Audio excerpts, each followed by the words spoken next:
Lesson water, what if it rain heavily, क्या होगा अगर अगर बारिश बहुत तेज़ आ जाए तो। बताइए बारिश देखिए बच्चों, पानी जो है हमारे लिए बहुत ज़रूरी है। पानी के बिना हम जिंदा नहीं रह सकते। हमें हर वक्त पानी चाहिए, पानी पीने के लिए, घर के कामों के लिए, घर के यूज़ के लिए हमें पानी चाहिए। हम रोज़ का कितना पानी यूज़ करते हैं ये हम पहले पढ़ चुके हैं। अगर पानी बिल्कुल ना हो हमारे पास, या आसपास बिल्कुल पानी ना हो, नदियाँ सूख जाएँ, सब कुछ ग्राउंड वाटर में पानी ना हो, नदियाँ में पानी ना हो, समुद्रों में पानी ना हो, तो क्या होगा। और अगर पानी बहुत ज़्यादा आ जाए, जैसे कि आप देखते हो बाढ़ आए थे एक बार पानी से, तो क्या होता है। तो कोई भी चीज़ एक्सेस में अच्छी नहीं होती। हर चीज़ का बैलेंस बहुत ज़रूरी है। हमें जितनी पानी चाहिए उतना ही होना चाहिए हमारे पास। बिल्कुल पानी नहीं होगा तब भी हमारा गुजारा नहीं है। अगर पानी बहुत ज़्यादा आ जाए, आसपास बहुत भर जाए सड़कों में पानी, तब भी हम नहीं रह सकते उस माहौल के अंदर। तो हर चीज़ का इस्तेमाल के लिए जितना इस्तेमाल होता है उतना पानी हमारे पास होना चाहिए। आप देखिए अगर बारिश बहुत ज़्यादा आती है तो क्या होगा, तालाब भर जाएंगे, नदियाँ भर जाएंगी, बाढ़ आ जाएगी, सारा पानी ओवरफ्लो होके आसपास के क्षेत्र में फैल जाएगा। तो इसी तभी बाढ़ आती है। जैसे 2013 आप देखिए उत्तराखंड में कितनी बड़ी पानी आया था, तो वो रेन हैविली थी, बहुत तेज़ बारिश हुई, तो पानी बह बह कर, बादल फटने से, बारिश बहुत ज़्यादा आने से वो सारा पानी बह के कितना नुकसान हुआ, कितना हमन और कितना थिंग्स, मतलब मकान टूटे हैं। जैसे आप देखिए कितनी बड़ी तबाही हुई एक तरह से। तो ज़्यादा पानी होने से यही होता है, क्योंकि वो ज़्यादा पानी होगा तो वो कहाँ जाएगा, वो बहेगा, वो बहुत फ्लो में बहेगा, और फिर वो पानी अपने साथ सब कुछ बहा कर ले जाएगा, और जिससे कि हम लोग मर सकते हैं, हमारा नुकसान कितना हो सकता है। तो ज़्यादा पानी, ज़्यादा बारिश होने से क्या होता है कि हमारा नुकसान है, वो हमारे फ़ायदा नहीं है, हमारा नुकसान है। फसलों को नुकसान होता है, फसलें पूरी बर्बाद हो जाती हैं, और वो पानी फिर हम इकट्ठा भी नहीं कर सकते, क्योंकि पानी रुका हुआ नहीं है, वो पानी फ्लो में बह रहा है, वो पानी किसी का यूज़ नहीं होगा, वो पानी सिर्फ बर्बादी ही करेगा, ओवरफ्लो का पानी।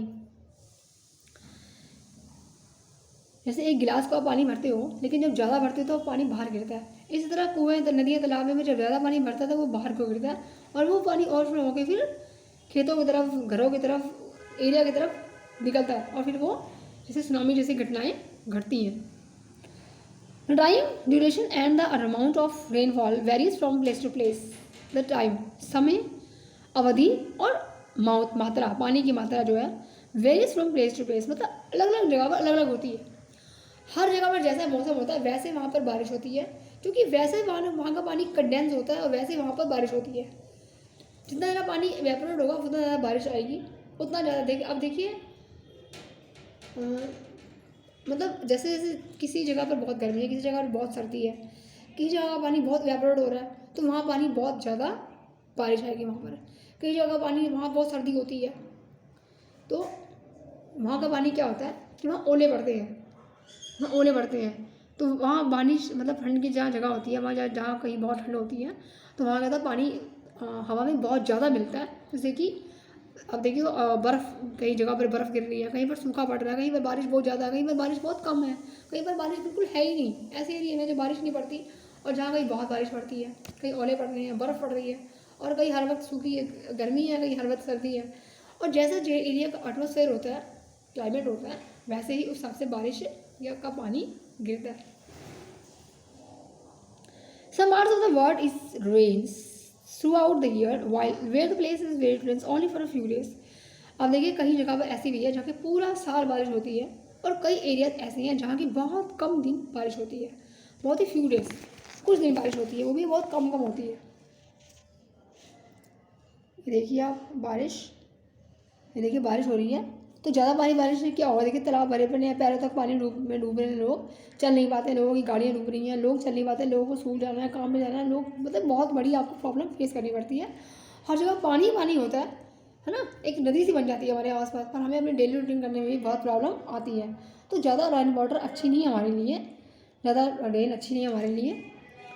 ए scene after heavy rains in our country, हमारे देश में क्या होता है, most of the rainfall occurs during the monsoon season, monsoon season sorry, जब मानसून होता है तो उस दौरान ज़्यादा बारिश होती है। मानसून का मतलब क्या होता है कि जब मानसून आने वाला होता है, जब मौसम गर्मी का ख़त्म हो जाता है तो बारिश आने वाली होती है, उस दौरान ज़्यादा बारिश होती है। जब इवेपोरेट हो गया पानी ऊपर चला जाता है, गर्मियों के दिनों में बहुत सारा पानी चला जाता है। फिर जैसे जून के महीने में बाहर गर्मी पड़ती है बहुत तेज की, सारा पानी इवेपोरेट होकर ऊपर चला जाता है। उसके बाद जब जुलाई आती है, जुलाई अगस्त के महीने में क्या होता है, वही पानी वापस आता है। ऊपर पानी कब तक रहेगा, वो पानी ऊपर इकट्ठा होता रहता है, बहुत सारे बादल बनते हैं और फिर वो पानी जुलाई अगस्त में बहकर नीचे आता है। फिर बारिशें होती हैं, फिर बारिशों का मौसम होता है। फिर मौसम बैलेंस का होता है, ना गर्मी ना सर्दी। तो उस मौसम में पानी ना तो इवेपोरेट होता है ना कंडेंस, सही मौसम होता है। आप देखिए फिर उसके बाद पानी धीरे धीरे धीरे धीरे धीरे धीरे जो इकट्ठा हुआ होता है वो फिर एक मौसम बदलने के बाद फिर वो पानी इवेपोरेट होता है, ऊपर जाता है। इसलिए पूरा का पूरा साल ही चक्कर चलता रहता है, इवेपोरेट होता है पानी और फिर नीचे आता है, फिर इवेपोरेट होता है फिर नीचे आता है, चक्कर चलता रहता है। ठीक है। Rains bring relief, monsoon season, rains bring relief specially after hot summer days. जो रेन से बारिश होती है ना वो हमें रिलीफ देती हैं, मतलब हमें आराम देती हैं, खास तौर पर आफ्टर द समर डेज, गर्मी के दिनों के बाद। The sowing of many crops depends on the arrival of monsoon. Monsoon के आने पर कई बीजों का बोया जाता है, कई फसलों का फसलों का बीज बोया जाता है। मतलब हर फसलों के बोने का भी अलग अलग टाइम होता है। कोई फसल बहुत मानसून में ठंड में बो जाती है, गर्मी में, कोई रेनी सीजन में। तो इस मौसम के आने के बाद जब मानसून आता है तो इस वक्त कई फसलों को बोया जाता है। However excess of rain water may lead of many problems. अब देखिए किस तरह एक्सेस ऑफ रेनफॉल, मतलब भारी वर्षा की जो अधिकता है, जो इसकी एक्सेस है, अति जो होती है, जब पानी की अति रहती है बारिश की, तो उससे कितनी प्रॉब्लमों को फेस करनी पड़ती है। Heavy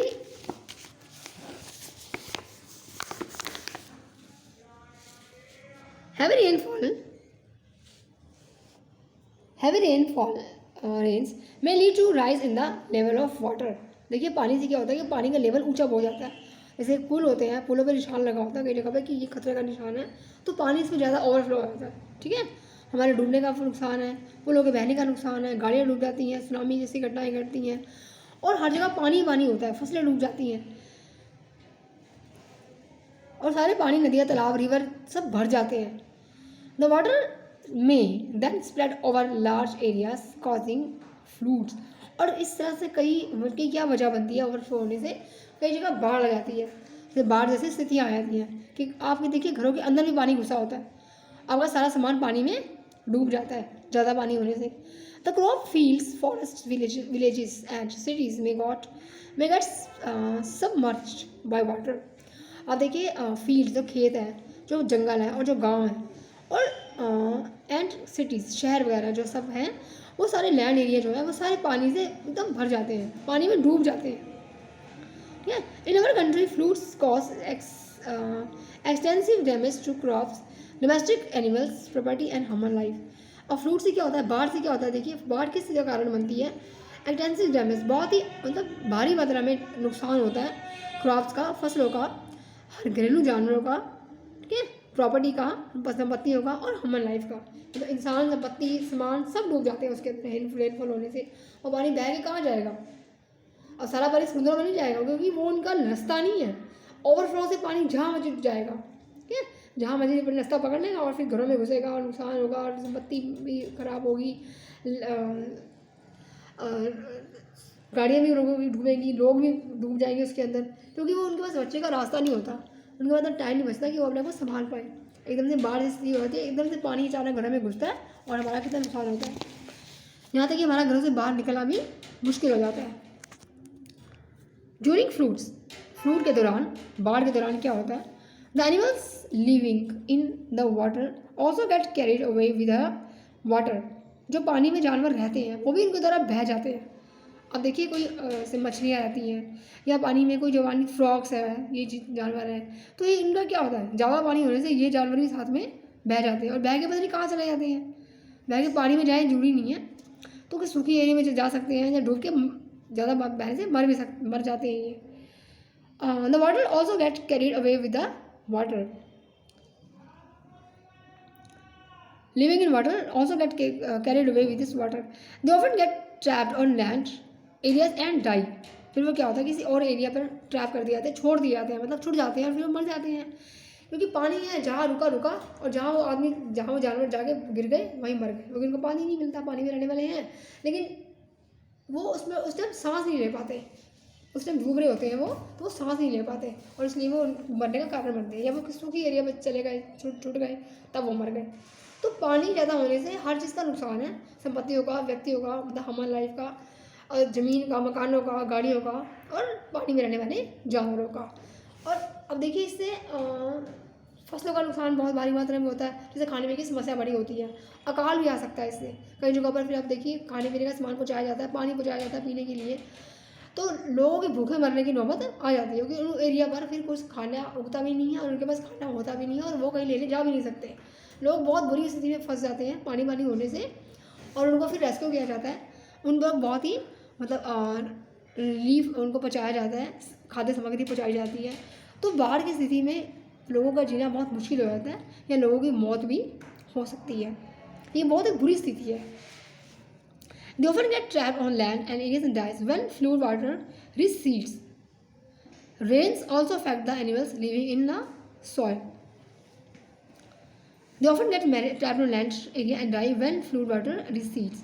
Rains also affect the animals living in the soil. जो बारिश का पानी है वो उनको भी अफेक्ट करता है जो लिविंग इन द सॉइल, जो ज़मीन के अंदर रहते हैं।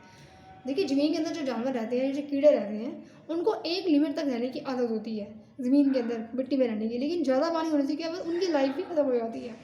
क्योंकि जब रेनी सीजन होता है तो सारे कीड़े मकोड़े देखिए बाहर आ जाते हैं, कॉकरोच हुए, कीड़े हुए, छोटे छोटे कीड़े मकोड़े होते हैं जो वो बाहर आ जाते हैं, क्योंकि वो बारिश में रह नहीं पाते, और जब ज़्यादा बारिश होती है तो वो मर जाते हैं, उनकी लाइफ भी ख़त्म हो जाती है, क्योंकि इतने पानी में तो वो रह नहीं सकते।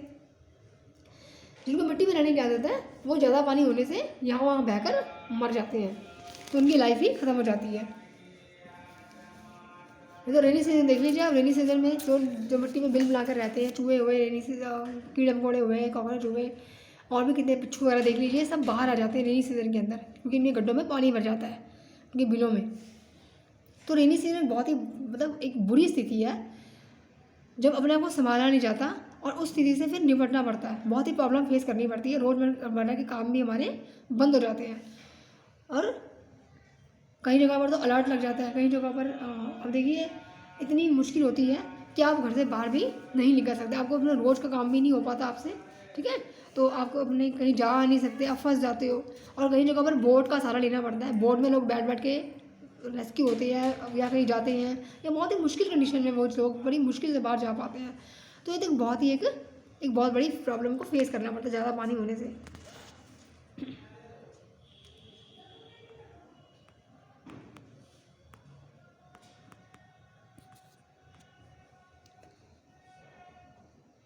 What happens if it does not rain for a long period? अब देखिए अभी हमने पढ़ा था कि क्या हो अगर पानी बहुत ज़्यादा हो, अब हम पढ़ रहे हैं कि क्या हो पानी अगर ना हो, किसी जगह पर पानी बहुत टाइम तक हो ही ना, तो पानी के बिना हम अपनी लाइफ के बारे में सोच भी नहीं सकते कि हम लाइफ को कैसे गुजार सकते हैं पानी के बिना। हमें बार बार पानी चाहिए होता है। देखिए जैसे गर्मी का सीज़न अब आने वाला है, गर्मी का सीज़न होता है तो बार बार पानी पीते हैं, बार बार प्यास लगती है, क्योंकि पसीने के द्वारा हमारा सारा पानी निकल जाता है और हमें फिर प्यास लगती है। हम अपने डेली यूज़ में भी कितना पानी यूज़ करते हैं, और अगर हमारे पास पानी ना हो तो हम क्या करेंगे, हमारा कोई काम ही नहीं हो पाएगा, हम पी भी नहीं पाएंगे और हम मर भी जाएंगे पानी के बिना। पानी हमारे जीवन का एक ऐसा हिस्सा है इसके बिना जीवन की कल्पना भी हम नहीं कर सकते। और क्या हो अगर पानी ना हो, अगर पानी बहुत लंबे समय तक बारिश ना आए तो सबसे ज़्यादा मुश्किल पड़ेगी फसलों को। फसलें उनको लिए पानी बहुत चाहिए होता है, तो फसलों को पानी चाहिए होता है, और रेन का वाटर जो होता है वो फसलों को पहुँचाया जाता है, वो स्टोर किया जाता है कई जगह पर। तब देखिए रेन का वाटर स्टोर करते हैं और बाद में उसका रीयूज़ करते हैं। तो ऐसी जगहों पर, ऐसी एरिया में जहाँ पानी की बहुत प्रॉब्लम है वहाँ रेन वाटर ऐसी होता है जो इसको स्टोर करके बाद में उसका यूज़ किया जाता है। और अगर बारिश का पानी नहीं होगा तो उनका क्या होगा, या वो अपना डेली रूटीन कैसे पूरी करेंगे।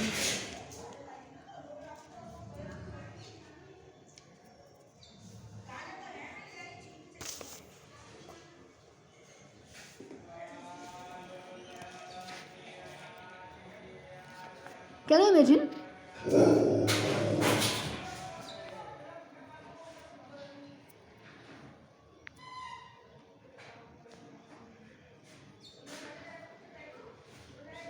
Can you imagine that would happen if it does not rain in the region for a year or more? क्या आप कल्पना कर सकते हो, क्या आप सोच भी सकते हो कि किसी ऐसे एरिया में जहाँ एक या ज़्यादा मतलब 1 साल से ज़्यादा 1 साल तक या 1 साल से ज़्यादा तक बारिश ना पड़े तो क्या होगा उस एरिया का। The soil continues to lose water by evaporation and transpiration. अब देखिए मिट्टी जो है वो लगातार क्या करती रहती है कि लूज वाटर पानी को खोती रहती है इवेपोरेशन के द्वारा और ट्रांसपिरेशन के द्वारा। यस, क्योंकि जो मिट्टी में पौधे होते हैं वो उस मिट्टी के पानी को सोखते हैं और उसी पानी को हवा में छोड़ते हैं। ये ट्रांसपिरेशन के द्वारा या फिर इवेपोरेशन के द्वारा पानी हवा में जाता है, ठीक है। और मिट्टी बहुत सारा पानी फिर खो देती है अपना, क्योंकि पहले मिट्टी से पानी निकलता है पौधों में, फिर पानी हवा में चला जाता है तो मिट्टी अंदर से सूखी जाती है। और रेन वाटर के द्वारा ये मिट्टी गीली रहती है, रेन वाटर आता रहता है और वो पानी की जो ह्यूमिडिटी है वो बनी रहती है। अगर इस तरह सारा पानी सूख जाए, ट्रांसपिरेशन की तरह सूख भी जाए, इवेपोरेट भी हो जाए और बारिश भी ना हो तो वो जगह बिल्कुल बंजर हो जाएगी, वो जगह बिल्कुल बेकार हो जाएगी। उस जगह पर फिर और खेती नहीं कर सकते, वो जगह एकदम सूखी हो जाती है कि उसमें खेती करना बहुत मुश्किल हो जाता है। तो रेन वाटर जो है वो पानी को गीला रखता है, मिट्टी को नमी रखता है मिट्टी के अंदर, जिससे कि बहुत सारी फसलें उगाई जाती हैं और वो जगह नमी होती है, फर्टिलाइजेशन उसके अंदर बना रहता है मिट्टी के अंदर।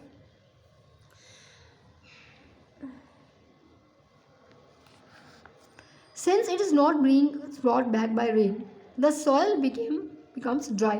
The level of water in ponds and wells of the region goes down and some of them may even dry up. अब देखिए बारिश होगी तो क्या होगा, बारिश से बारिश का पानी नदी में गिरता है, समुद्र में ही गिरता है। समुद्र में तो इतना फ़र्क नहीं पड़ता क्योंकि समुद्र का पानी बहुत ज़्यादा होता है, लेकिन तालाब और झीलें जो नदी से भरते हैं वो सब सूख जाएंगे, हर तरफ सूखा पड़ जाएगा, अकाल ही अकाल होगा, पानी नहीं होगा तो कोई भी काम नहीं होगा। लोगों को पीने के लिए पानी नहीं मिलेगा, फसलें नहीं उगेंगी, जानवरों को पानी नहीं मिलेगा, पौधों को पानी नहीं मिलेगा, पशु पक्षियों को पानी नहीं मिलेगा। मतलब एकदम से कुएँ सूख जाएंगे, तालाब सूख जाएंगे, नदियाँ सूख जाएंगी, झीलें सूख जाएंगी। बारिश का पानी बहुत समय तक ना हो तो, क्योंकि ज़्यादातर पानी जो होता है वो बारिश का पानी ही होता है जो सूखता है। क्योंकि देखिए आप, जो पानी नीचे से इवेपोरेट होकर ऊपर गया, अब इवेपोरेट तो हो गया, ऊपर चला गया, लेकिन वापस नहीं आया, तो जो था वो भी ऊपर गया, अब वापस आप ऊपर से बारिश भी नहीं हो रही है तो क्या होगा, बिल्कुल हर जगह सूखा ही सूखा होगा, तालाब सूखे होंगे, नदियाँ सूखी होंगी, किसी को भी जानवर को, पौधों को, इंसानों को पानी पीने का नहीं मिलेगा, ना ही फसलें उगेंगी, ठीक है, और ना ही कोई कार्य हमारा पूरा हो पाएगा। तो ये भी एक बहुत बुरी स्थिति है, जो हमारे पास पानी के लिए, पीने के लिए और कामों के लिए पानी ना हो, जानवरों को पीने को पानी ना हो, नदियाँ सूखी हो तो जानवर कहाँ से पानी पिएंगे, तालाब झीलें सूखी हों तो हर जगह मतलब एकदम सूखी ज़मीन होगी बिल्कुल।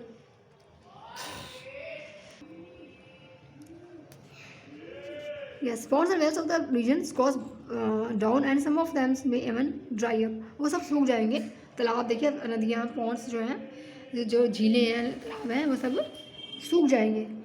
This way leads to drought, अकाल पड़ जाएगा, सूखा पड़ जाएगा बिल्कुल इससे। इन ड्रॉट कंडीशंस, अब ऐसी स्थिति में क्या होता है देखिए, it's difficult to get food and fodder. मतलब इस स्थिति में क्या होगा कि आपके पास खाना भी नहीं होगा और चारा भी नहीं होगा, ना पशुओं के लिए कुछ होगा और ना ही आपके पास अपने लिए खाना होगा, क्योंकि फसलें नहीं होंगी, बंजर जमीन के ऊपर फसलें नहीं होगी, पानी नहीं होगा तो फसलें कहाँ से उगेंगी, आपके पास खाना नहीं होगा और चारा भी नहीं होगा आपके पास। You might have heard about drought occurring in some parts of our country or the world। आपने कभी अकाल के बारे में सुना होगा अपने देश में या किसी और देश में। अब देखिए 1930 में एक भूखमरी पड़ी थी जब खाने को नहीं था, ठीक है, बंगाल, वेस्ट बंगाल में। अपने देश में भी पड़ चुकी है, ऐसा अकाल का कंडीशन आ चुकी है जब लोगों के पास खाने को नहीं होता, पीने को पानी नहीं होता, खाने को नहीं होता, हर जगह सूखा ही सूखा होता है। लोगों ने पत्ते तक खाए थे उस कंडीशन में। कभी सुना होगा आपने कंट्री में और पूरे वर्ल्ड के अंदर कभी अकाल के बारे में। Are you aware of the difficulties faced by the people living in these areas. क्या आपको एहसास है कि उस एरिया में इस तरह का जो अकाल पड़ता है, जो सूखा पड़ता है, तो उन लोगों को किस तरह की प्रॉब्लम फेस करनी पड़ती है। What happens to the animals and the vegetation in these condition. उस हालत में लोगों की, जानवरों की और पत्तियों की, हरियालियों की, मतलब हरियाली की जो वेजिटेशन है, वनस्पतियों की क्या हालत होती है। आप देखिए, जानवरों को पानी चाहिए, वनस्पतियों को, पेड़ पौधों को पानी चाहिए, हमको पानी चाहिए, हर जानवर को, हर पक्षी को पानी चाहिए। जब रेन वाटर नहीं होगा तो हमारे घर में भी पानी नहीं होगा, नदियों में पानी भी नहीं होगा, नदियों तालाबों में भी पानी नहीं होगा, किसी को पीने के लिए पानी नहीं मिलेगा, और सब मतलब सबकी मौत भी, मतलब पानी के पीने के द्वारा हम कब तक पानी के बिना जिंदा रहेंगे? हम ज़्यादा देर तक पानी के बिना जिंदा नहीं रह सकते। और अगर पानी नहीं होगा तो फसलें भी नहीं होंगी, तो फिर खाना भी नहीं होगा हमारे पास, तो फिर आती है भुखमरी की, अकाल की condition. Try and find out about this and talking to you parents and neighbors and of reading about in front newspaper from newspaper and magazines. How can we conserve water? हम पानी को सुरक्षित कैसे कर सकते हैं, हम पानी को बचा कैसे सकते हैं? अब देखिए, जो चीज़ हमारे लिए ज़रूरी है हमें बचाना चाहिए, उस चीज़ को हमें चाहिए कि पानी को सुरक्षित रखें, पानी को स्टोर करके रखें, पानी को बचा के रखें। तो पानी को हम कैसे बचा सकते हैं? उसका सही इस्तेमाल करके। हमें इस्तेमाल तो पानी को करना है, लेकिन सही करना है, उचित मात्रा में करना है। हम पानी को वेस्ट ना करें, जितनी ज़रूरत है उतना पानी यूज़ करें। हम जब ओवर यूज़ करते हैं पानी का तो वो पानी वेस्ट होता है, क्योंकि पानी हमें कहीं मिलता नहीं है। तो हमें पानी को सही इस्तेमाल करना चाहिए, अपनी ज़रूरत के हिसाब से पानी यूज़ करना चाहिए। Only small fraction of water available on the earth is fit for use of plants. अब देखिए, it small fraction of water मतलब पानी का एक बहुत छोटा भाग। हमारी धरती पर देखिए आप 29% सिर्फ ज़मीन है और बाकी सब पानी पानी है, लेकिन वो पानी का बहुत थोड़ा हिस्सा है जो हमारे पीने के लायक है, या जानवरों के लायक है, या जो पौधों के लायक है। सारा पानी इस्तेमाल नहीं हम कर सकते। समुद्रों का पानी, महासागरों का पानी जो है वो सॉल्टी है, वो भी इस्तेमाल नहीं कर सकते। कितने बड़ी लैंड एरिया पर बर्फ़ जमी हुई है, वो हम इस्तेमाल नहीं कर सकते। जो पानी हम इस्तेमाल करते हैं वो बहुत छोटा भाग है कुल पानी का, और उसमें से भी हम कितना पानी वेस्ट कर देते हैं। और हर एनिमल्स को, हर ह्यूमन को, प्लांट्स को के लिए, मतलब एनिमल्स, हार्मन्स, प्लांट्स, बर्ड्स, अब सब देख लीजिए, जिसके जो भी पानी का यूज़ करते हैं, वो भी पानी पीता है, उसके लिए बहुत कम मात्रा में पानी अवेलेबल है जो फिट है पीने के लिए, जो पीने के लायक पानी है। Most of the water is in the ocean and it can not be use directly. When the level of the ground level decreases drastically, देखिए जब ग्राउंड वाटर का लेवल कम होता है, घटता है, this can not be use any time, फिर वो ज़्यादा इस्तेमाल नहीं हो सकता। जब ग्राउंड वाटर का यूज लेवल ऊंचा होता है तो हम उसको निकाल लेते हैं, बॉइलिंग करके कुआं वगैरह निकाल लेते हैं। जब लेकिन ग्राउंड वाटर जब बहुत कम हो जाता है, जब उसको काफ़ी इस्तेमाल कर लेते हैं, या जब पानी कम होता है, कम पानी होता है कुआं वगैरह में, तो क्या होता है कि हम उस पानी को इतना इस्तेमाल नहीं कर सकते। जब उसका लेवल नीचे हो जाता है तो इतना नीचे जाके हम पानी का इस्तेमाल नहीं कर पाते, तो हमारे पास पानी की कमी हो जाती है। This cannot be used anymore. The total amount of water on earth remains the same, but the water available for use is very limited and is decreasing with our usage. मतलब कि जो टोटल अमाउंट ऑफ वाटर है, जो पानी की कुल मात्रा है धरती के ऊपर, वो बहुत थोड़ी बची है, थोड़ी बचती है बहुत। और लेकिन जो पानी का अवेलेबल है, जो यूज़ है पानी का, जो पानी का इस्तेमाल है, वो बहुत ही लिमिटेड है। अवेलेबल मतलब पानी का इस्तेमाल, जो पानी की उपलब्धता है, मतलब पानी तो बहुत सारा धरती पर है, लेकिन पानी की जो उपलब्धता है पीने के लिए फिट जो पानी है वो बहुत ही लिमिट किया है। एंड इज डिक्रीजिंग, वो घट रही है, वो भी घट रही है हमारे ओवर यूज के कारण। हम जो पानी का एक्स्ट्रा इस्तेमाल करते हैं, पानी को वेस्ट करते हैं, उससे हमारा पानी बहुत सारा यूज़ के होता है, जिससे कि उसकी वो डिक्रीज़ हो रहा है। जो हमारा पानी भी है वो भी डिक्रीज़ हो रहा है। और देखिए, रोज़ इतने जानवर, इतने पक्षी पानी पीते होंगे, हम भी पानी पीते हैं, रोज़ घरों में कितने काम होते हैं, तो कितना पानी यूज़ आप देखिए होता होगा, डेली का कितना पानी इस्तेमाल होता होगा। जबकि हम सारा पानी इस्तेमाल भी नहीं कर पाते हैं। धरती पर जितना पानी भी है उसके सब पानी में से बहुत थोड़ा अंश है पानी का जो हम इस्तेमाल कर सकते हैं, इसलिए हमें पानी को बचा के रखना चाहिए। अगर आज हमारी धरती पर सारा पानी ख़त्म हो जाए तो आप कल्पना भी नहीं कर सकते कि हमारा क्या हाल होगा। हम जिंदा नहीं बचेंगे, कोई पक्षी, कोई जानवर जिंदा नहीं बचेगा, कोई पौधा नहीं जिंदा बचेगा। अगर रेनी होगी तो ग्राउंड वाटर भी धीरे धीरे ख़त्म हो जाएगा, तालाब नदियाँ सूख जाएंगे, पानी होगा नहीं, पीने के लिए भी नहीं होगा पानी, तो कोई पशु जंतु पक्षी, हम लोग जिंदा नहीं बचेंगे, और ना ही हमारे लिए को खाना बचेगा, क्योंकि फसलें नहीं होंगी, ना ही ज़मीन फर्टिलाइज होगी, फर्टिलाइजेशन ज़मीन ख़त्म हो जाएगी, सूखा पड़ जाएगा, और सींचने के लिए पानी भी नहीं होगा हमारे पास। तो पानी के बिना जीवन की कल्पना भी हम नहीं कर सकते। हमें अपने हर एक्टिविटी के लिए, हर जगह, हमने पिछले वीडियो में पढ़ा था कि यहाँ तक कि फैक्ट्रियों में, हॉस्पिटल्स में, ऐसी कौन सी जगह जहाँ पानी का इस्तेमाल नहीं होता, और कौन सा ऐसा कार्य है जो पानी के बिना होता है। कोई प्रोडक्ट भी बनते हैं तो पानी का यूज़ उसमें होता है, पानी हर जगह, हर फैक्ट्री में, हर इस प्रोडक्ट बनाने में पानी का यूज़ होता है, इसलिए पानी की ज़रूरत हमें बहुत ज़्यादा मात्रा में होती है। लेकिन हम अपनी ज़रूरत से ज़्यादा इस्तेमाल करके, उसको वेस्ट करके, उसकी मात्रा को घटाते हैं, उसके लेवल को घटाते जा रहे हैं। The demand of water is increasing day by day. पानी के इस्तेमाल की जो मात्रा है वो दिन ब दिन बढ़ रही है, डिमांड बढ़ रही है, मांग बढ़ रही है पानी की। The number of people using water is increasing with rising population. Yes, जैसे पॉपुलेशन बढ़ रही है, जनसंख्या बढ़ रही है, तो पानी की ज़रूरत भी ज़्यादा होगी डेफिनेटली। जितने लोग ज़्यादा होंगे उतना पानी ज़्यादा चाहिए होगा हमें इस्तेमाल के लिए। लेकिन हमारे सोर्सेज लिमिटेड है, हमारे पास इतने सोर्स नहीं है कि पानी को और प्रोड्यूस कर सकें या और पानी। हाँ, अब देखिए रेन तो अपनी मर्ज़ी से गिरेगी, हमारी मर्ज़ी से नहीं गिरेगी, रेन अपनी मर्ज़ी से गिरेगी। तो पॉन्ड्स लेक्स का इस्तेमाल हमें बहुत ही सोच समझ कर और बहुत आराम से अपने इस्तेमाल के हिसाब से करना चाहिए। In many time cities long queues for collection of water are a common sight. Yes, although more and more water is being used for producing food and by the industry. अब देखिए कई जगह देखिए आप बर्तन लेके लोग खड़े होते हैं, लोगों के पास बाल्टी होती है, टब होते हैं, लोग इतने पानी को इतनी मुश्किल से जाकर लाइनों में लग लग के खड़े होकर पानी का इस्तेमाल, पानी कहीं से इकट्ठा करते हैं, एक टूटी होती है और कई लोग लगे होते हैं पानी लेने के लिए। कई बार वही पानी नहीं होता तो क्या होता है, एक बड़ा टैंक आता है, उससे लोग पानी लेते हैं। तो पानी की कई जगह पर बहुत किल्लत है, बहुत ही कम मात्रा में पानी उपलब्ध होता है लोगों को अपने क्रियाएं कर रही है अपने पानी का काम करने के लिए। Also more and more water is being used for producing food and dry by the industries. अब देखिए ज़्यादा से ज़्यादा पानी का इस्तेमाल कहाँ होता है, खाना बनाने में, मतलब खेतियों में, खेती करने में, एंड इंडस्ट्रीज़ में, उद्योगों में। कोई भी प्रोडक्ट बनता है कहीं भी, कुछ भी, आप देखिए कपड़ा देख लीजिए, शूज़ देख लीजिए, कोई इलेक्ट्रिकल थिंग्स देख लीजिए, कोई भी आप चीज़ इस्तेमाल देख लीजिए, पानी का इस्तेमाल हर जगह पर होता है। These factors are leading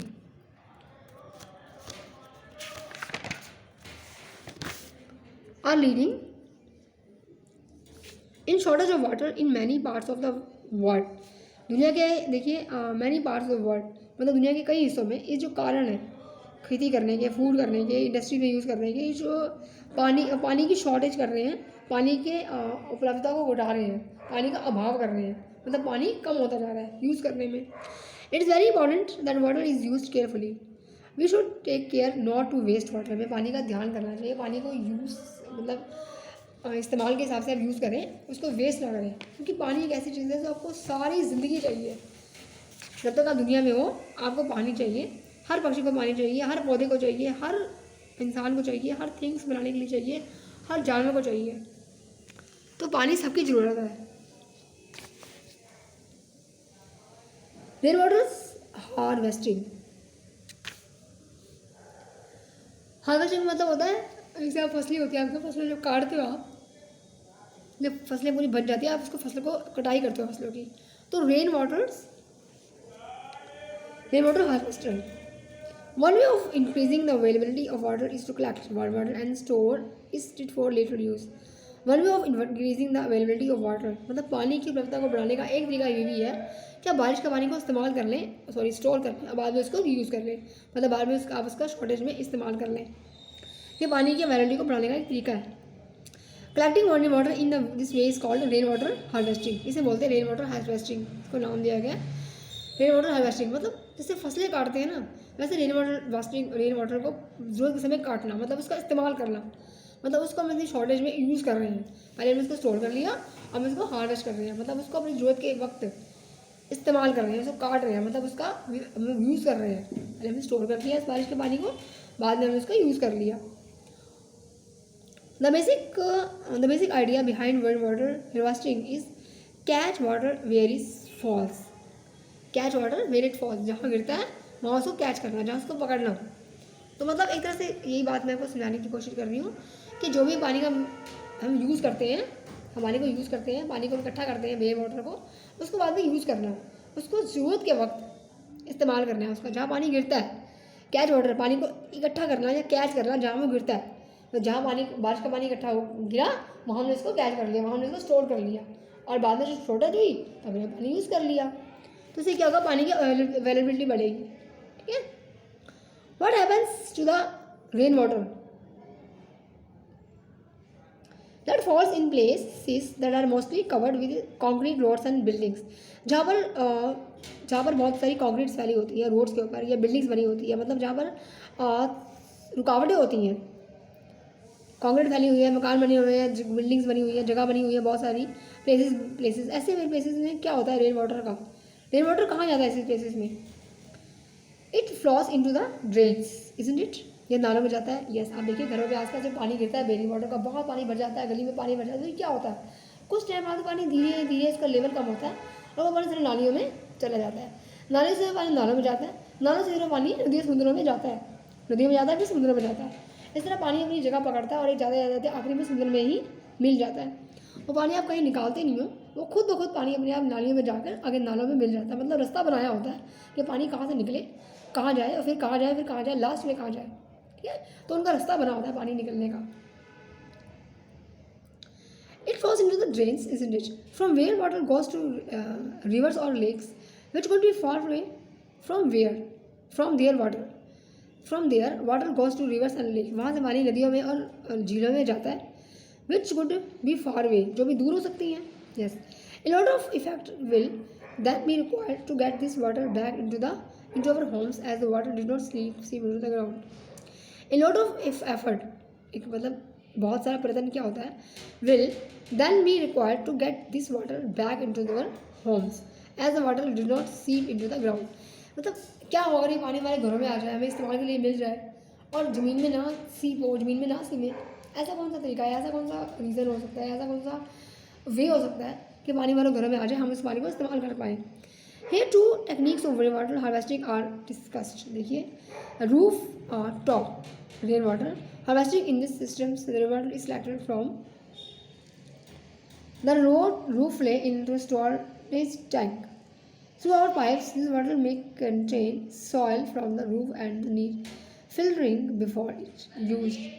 और देखिए रूफ का मतलब होता है जब रूफ के ऊपर एक टॉप के ऊपर जो आपकी रूफ है, छत है, वहाँ पर आप रेन वाटर को स्टोर कर लीजिए किसी टैंक के अंदर, किसी टंकी के अंदर आप उसको स्टोर कर लीजिए.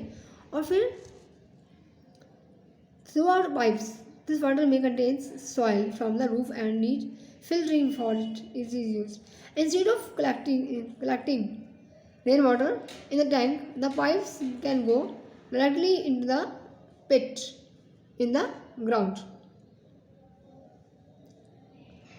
This water may contain room the rules and need filtering. ये पानी का क्या कर सकते हैं हम, जब देखिए ये पानी कंटेन, हम इसे पानी को कंटेन कर सकते हैं, इकट्ठा कर सकते हैं soil from the roof and need filtering before it is use. और इसकी ज़रूरत है फिल्टर करने की, इस पानी को हम फिल्टर करके यूज़ करने से पहले हम फिल्टर कर सकते हैं इसको.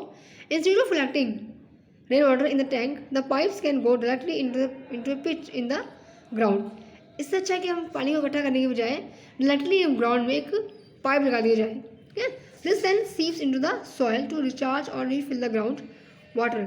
फिर क्या होगा, दिस देन सीप्स जो है, ये जो पानी का सिमना है, इनटू द सॉइल, मिट्टी के अंदर, टू रिचार्ज और रिफिल द ग्राउंड को रीफिल या रिचार्ज करने के लिए. Another option is to allow water is to go into the ground directly from the road side drains. Then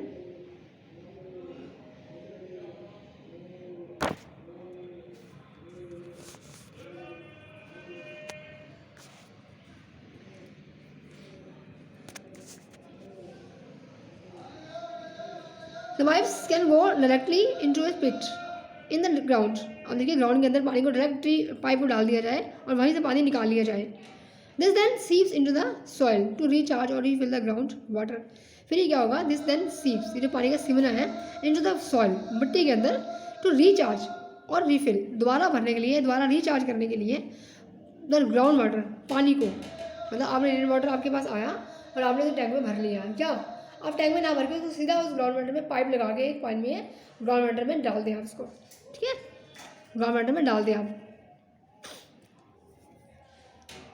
आपने एक घड़ा रखा हुआ है एक ग्राउंड के अंदर, आप जमीन कमरे, आप देखिए जो अंडरग्राउंड कमरा बना हुआ है, बेसमेंट में कमरा बना हुआ है, या कोई बहुत बड़ा घर है या बहुत बड़ा टैंक आपने ज़मीन के अंदर भी लगा रखा है, आप डायरेक्ट उसमें पाइप लगा के, बारिश के पानी में पाइप लगा के आप उस पाइप को ज़मीन के अंदर डाल दीजिए और वहाँ पानी, सारा पानी इकट्ठा होता रहे। ये देखिए, ये पानी है, ये वर्षा का पानी आ रहा है और यहाँ से नीचे होकर पाइप लगाया और सारा पानी यहाँ से पाइप में से होकर नीचे गया और यहाँ पे हमने ग्राउंड अंडरग्राउंड एक घड़ा या कोई टैंक लगाया हुआ है और देखिए यहाँ पर ये पानी यहाँ इकट्ठा हो रहा है। ये कोई स्टोर हो सकता है, गड्ढा हो सकता है, या कोई पिट हो सकता है, या कोई कमरा बना लीजिए आप, या कोई घड़ा बना लीजिए, टैंक कुछ भी लगा लीजिए। तो वहाँ हम डायरेक्टली रेन के वाटर के पानी को हम नीचे लाकर इकट्ठा कर लेते हैं, इस तरह पानी का यूज़ कर पाते हैं। Another option is to allow water to go into the ground directly from the road side drains that collect rain water. एक और तरीका देखिए अलग इसका, पानी के बारिश के पानी को जाने दिया जाए ग्राउंड के अंदर डायरेक्टली, सीधे पानी के अंदर ग्राउंड में चला जाए from the road side drains, मतलब रोड साइड जो होता है ड्रेन्स होता है नाला, इससे सारा पानी ज़मीन के अंदर जाने दिया जाए। दैट कलेक्ट रेन वाटर, जो रेन वाटर कलेक्ट करता है, मतलब ज़मीन के अंदर आप पानी जिसको जाने दीजिए जहाँ रेन वाटर कलेक्ट हो रहा है, वहाँ आप कोई गड्ढा बना सकते हैं, यहाँ भी कोई आपको ऐसा सोर्स हो सकता है जहाँ पानी इकट्ठा हो सके, ठीक है, रोड साइड से।